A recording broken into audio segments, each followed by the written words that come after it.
We was clearing Highway 13. We had to every morning because they'd step out there and put mines in the road. The VC would. The VC would, yeah.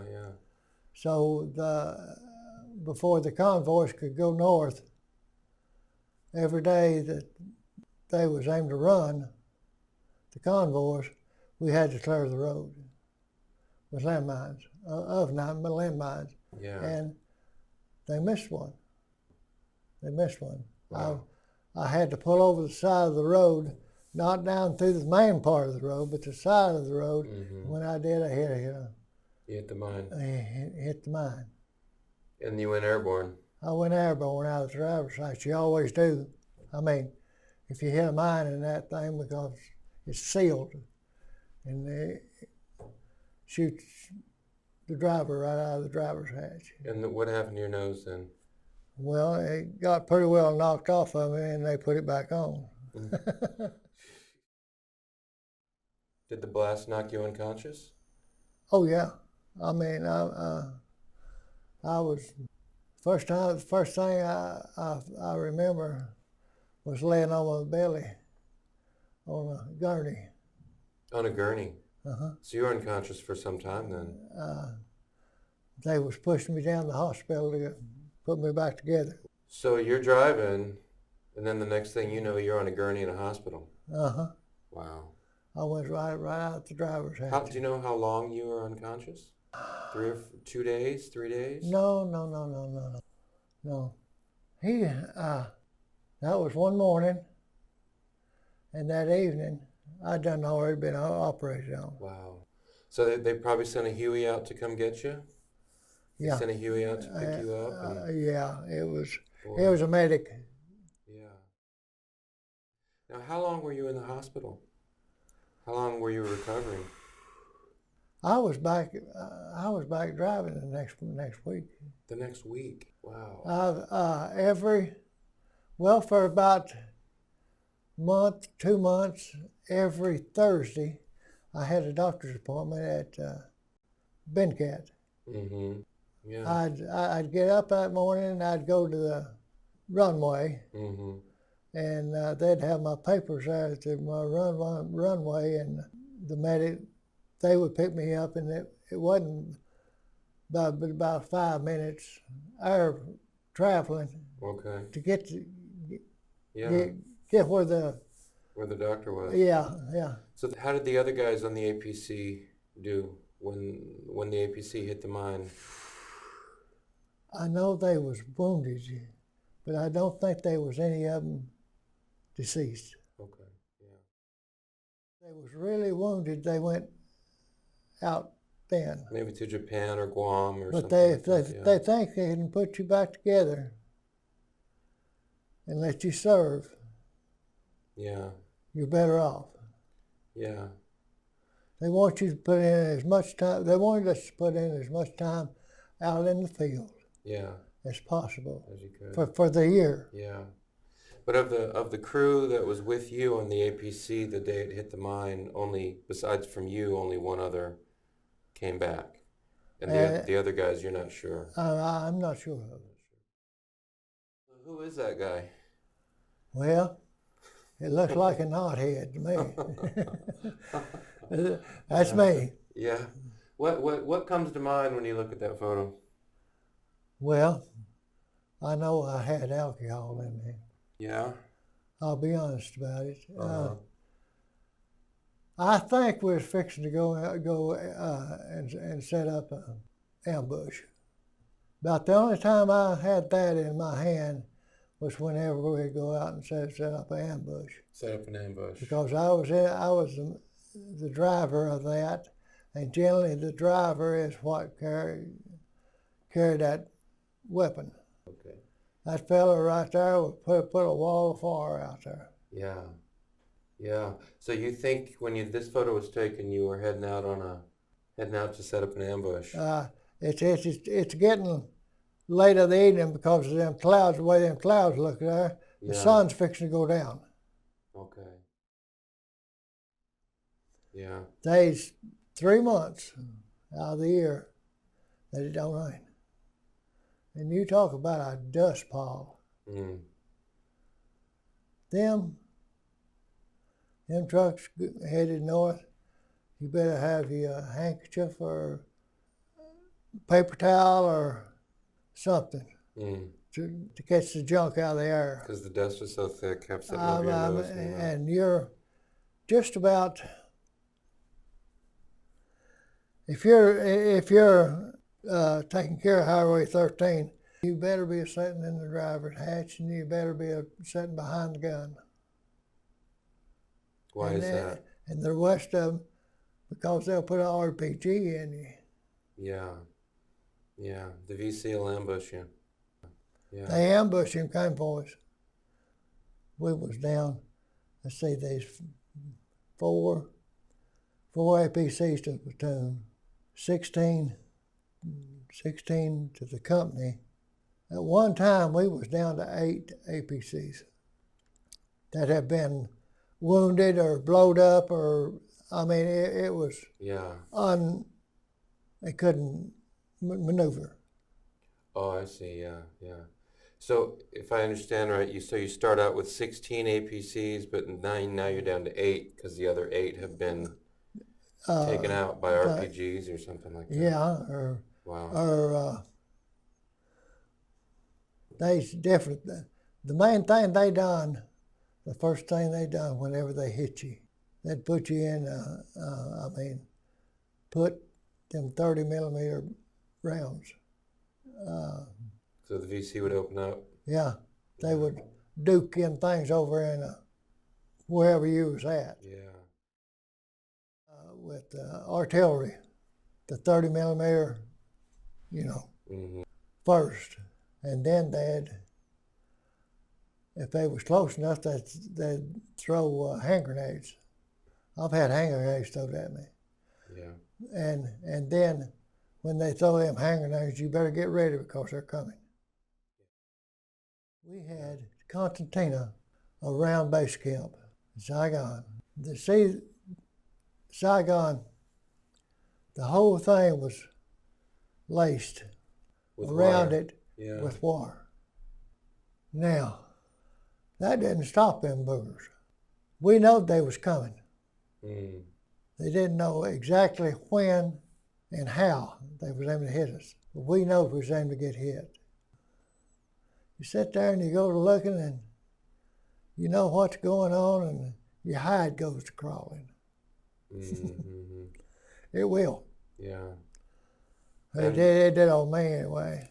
You could tell something was coming. Yeah. We didn't know the hour or the day, but we knowed it was coming. You knew something was coming. But whenever it did happen, it's beyond even recognition of what happened.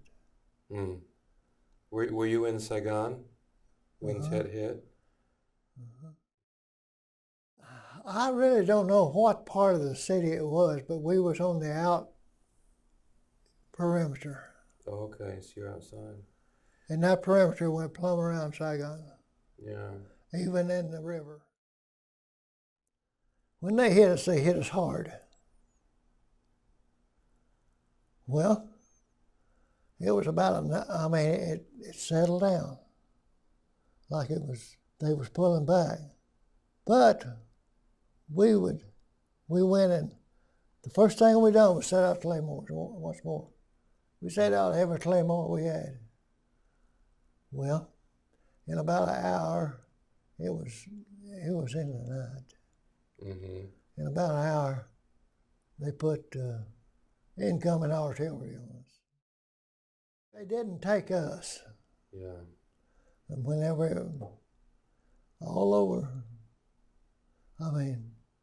the next day was, I don't say it's the worst one I ever had in my life, but the next day it was something else.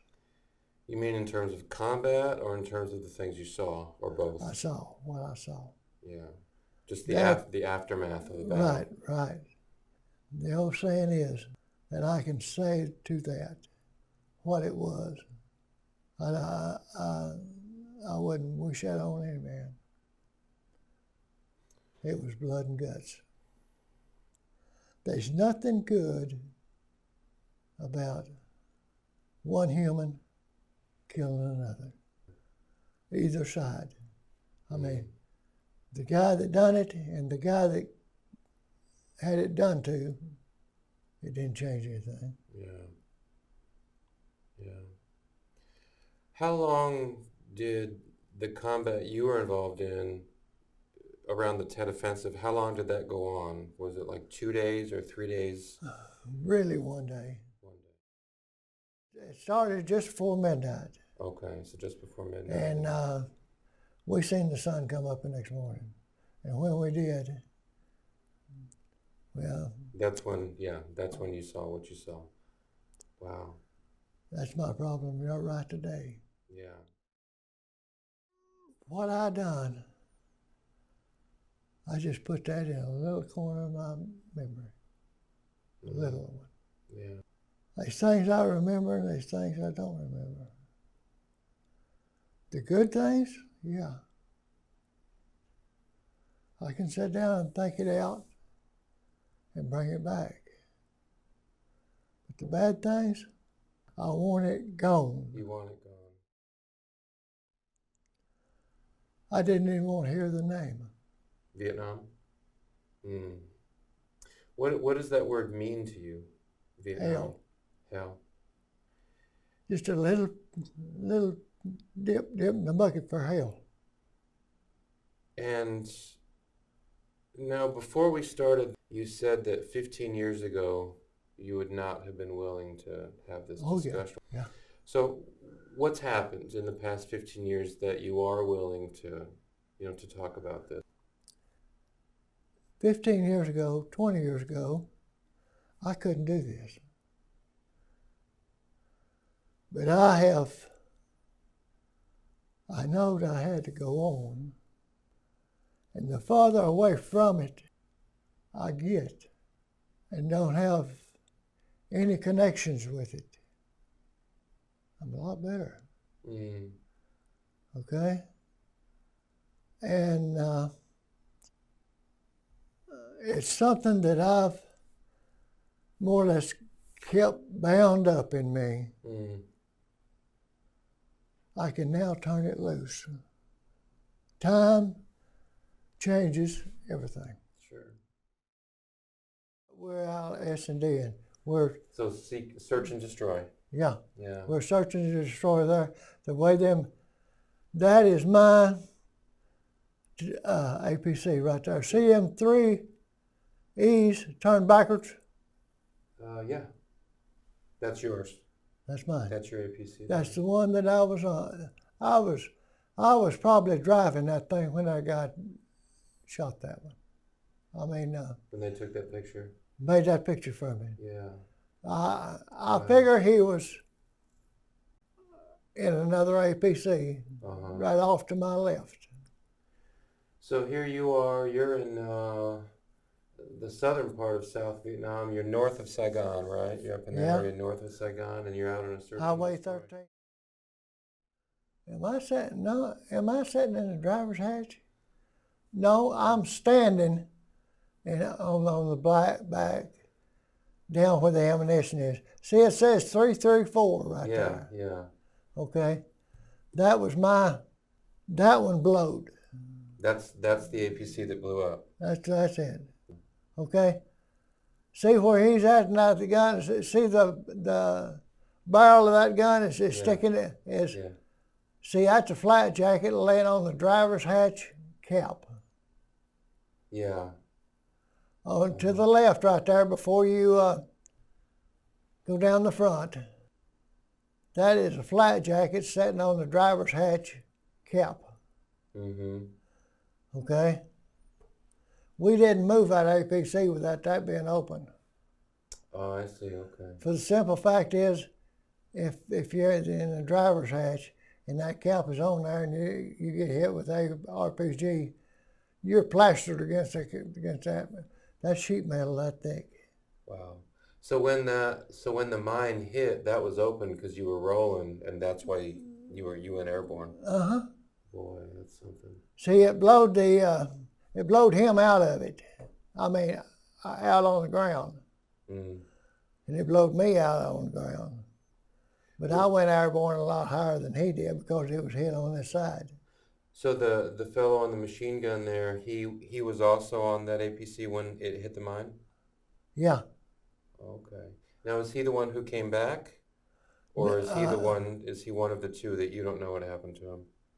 I think there was two of them come back. Oh, okay.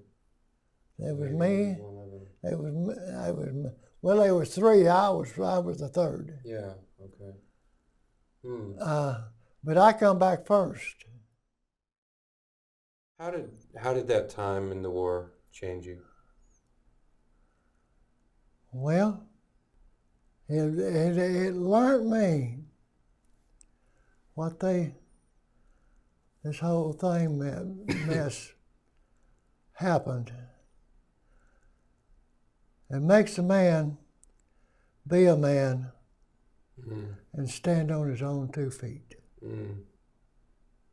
Over there, a man is just as good as his word, or you don't last very long. There's some things happened over there that I don't want to talk about. I'm not going to talk about it because it happened over there. It stays over there. You were in the hospital after getting wounded. You went back pretty fast after a week. Oh, Is that because the doctor said you have to go back, or is that because you said, I want to go back? Right. The second one? Oh, yeah. You said, I want to go back. Yeah.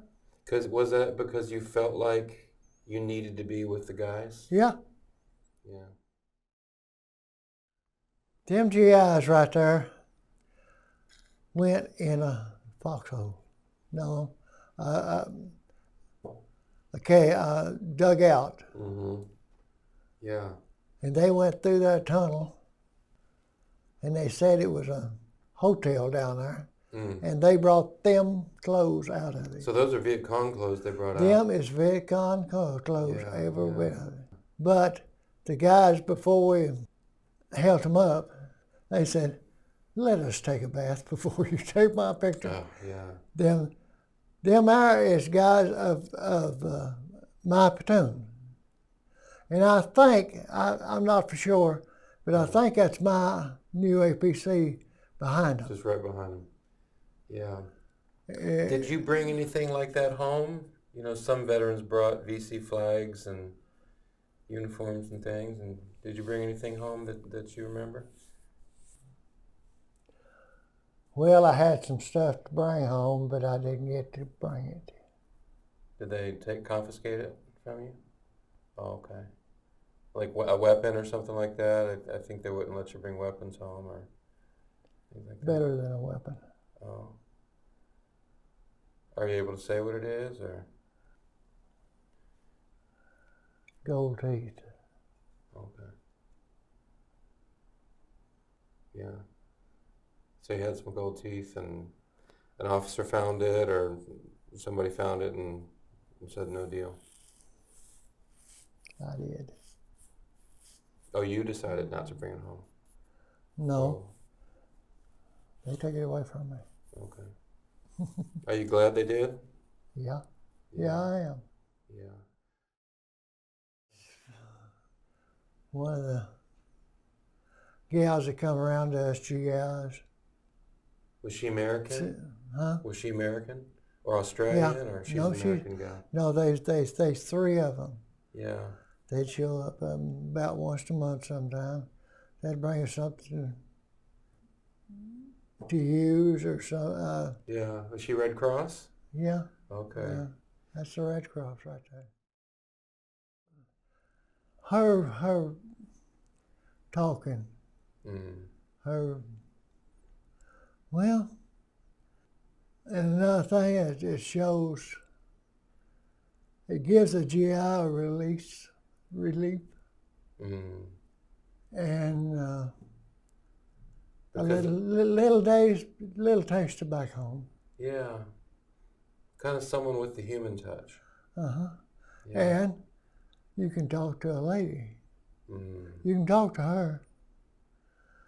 But if you talk to one of them filming these ladies, you don't understand what she says back. So there's a certain advantage in actually being able to communicate. I right? mean, you can't call, you can't Yeah, carry on a regular conversation. sure. To hear an American accent, a female voice, and an American accent. Right, Yeah. right. Reminders of They home. they done their job. Yeah. And I'm guessing when you're talking to a gal in the Red Cross, the way you talk is a little bit different from how you talk to the guys in the APC. Oh yeah. Yeah. Maybe clean it up a Yeah. little bit. Yeah. That's a landmine.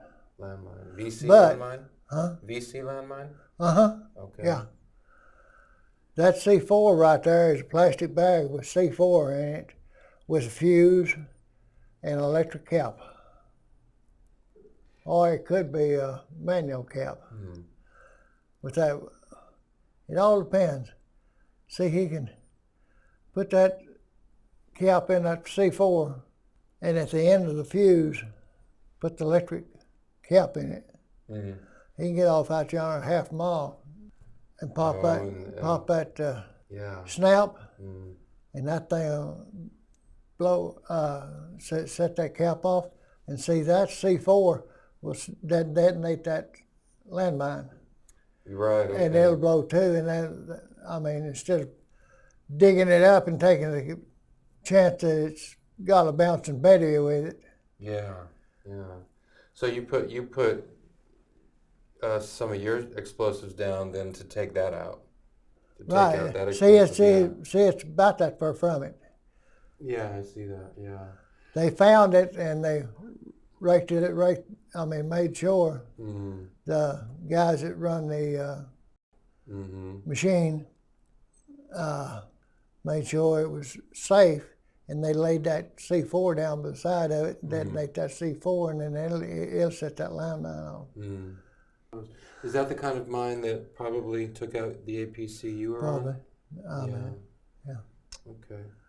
They didn't have but two. They had that one, that's the big mine, and then they had what they call bouncing Betties. Right. Whenever you stepped on it, it'd trip it, and then it was spring loaded, and it would jump out of the Go ground. up on you, yeah. That's the bouncing. Bouncing Betty. Now this is a tank that was disabled by mine, is that right? Uh-huh. Okay, so maybe a mine like that, probably. Probably, yeah. So what are we looking at here in this photo? We're looking at the wrecker and a tank that has been hit by a mine. Hmm. And so that the vehicle in the front there's come to just drag the tank away. See, any piece of equipment that has been hit that can be pulled and moved. Mm-hmm. It's took back to Cameron Bay. To the Cameron Bay, right.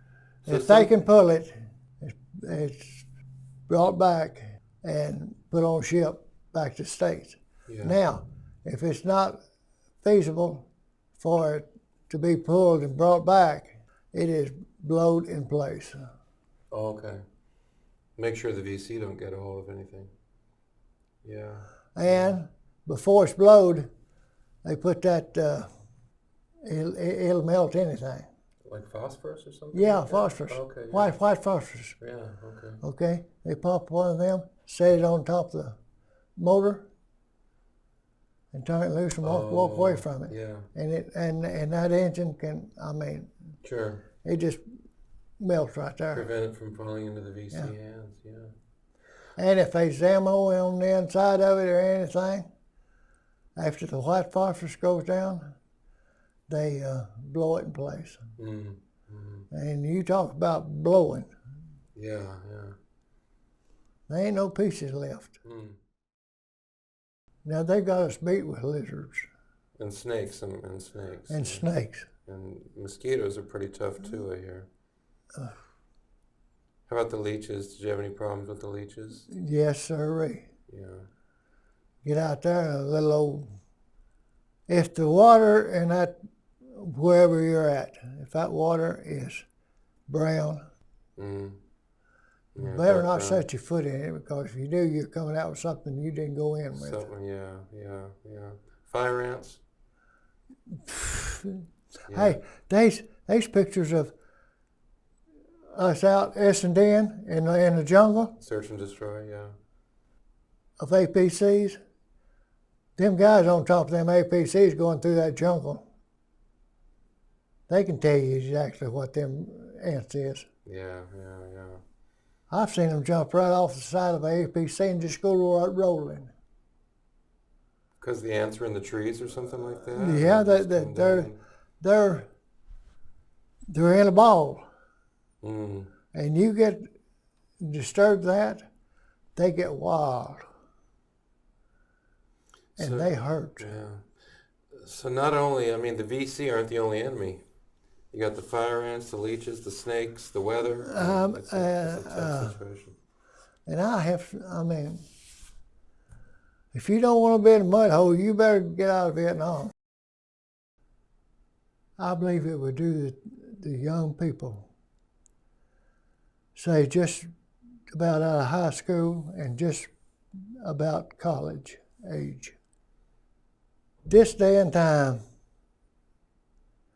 I don't know where they could do it or how they could do it. Put one day, 24 hours, into a situation that we was in for over a year. Mm. Just one day, they'd come out of there a different human being. Female or male, it don't matter. And have a little bit of insight into what stress is really like. What stress is really like. And you set up, I done it one time. You take a unit, 7 GIs, a team. You take them and you set them, you give them the pill. Don't ask me to explain that, because I can't. And you give them the pill. They walk and walk, and they walk and walk. And next thing you know, they'll be back where they're at. Mm. And right there, they set up an ambush. Okay? Now, this is not with the APC. You leave this APC back over here and you set the ambush up somewhere beyond. You don't go to the ambush in a straight you to confuse them where you're at. Yeah. And whenever you get to the right place, you just hit the ground. 5 days, 5 nights. Mm. If you don't blow that ambush, they'll come get you, because they'll move the whole dang country. I mean, you'll land right there just like that. Now, who is it that will come get you? The VC, you mean, or the? No. The Army will move you to a different spot. The Army will come in there with a Huey, 3 or 4 of them. They'll go in just like that, and about 15 seconds they're gone. Mm. You better be in that box. In that Huey? Mm-hmm. Yeah. So you're talking about being out in the country, you set up an ambush, and then you're out there for 5 days just waiting for the VC to walk through. Yeah. You pull guard 3 hours and 24 hours. The rest of the time you lay there and sleep. Mm. But you're close enough to your buddy, if you blow the ambush, you can wake them up and off you go. Mm-hmm. Yeah. You can't pee, you can't go to the bathroom. If you have to pee or do it, you do it in your bed breathing. I mean, you lay still. I've went on some of them, but I never did have it blowed on me, you know. But you're there for 5 days, you got the sun beating down on you, you've got the humidity, you've got the... It's an ambush. They've been GIs, knocked a hole in them several times. What do you mean, knocked a hole in them? Dead ones. Yeah. GIs, you mean? Or VC? The VC. Yeah. They figured, I heard that they figured Now this is the VC. They figured 5 of them for one GI was great. Yeah, in terms of body count. Mm-hmm. Our young generation are coming up. If they can hear some of that, and it sinks in, I've done my job. But if they take it and, like Dad says, throw it out the back door, I tried.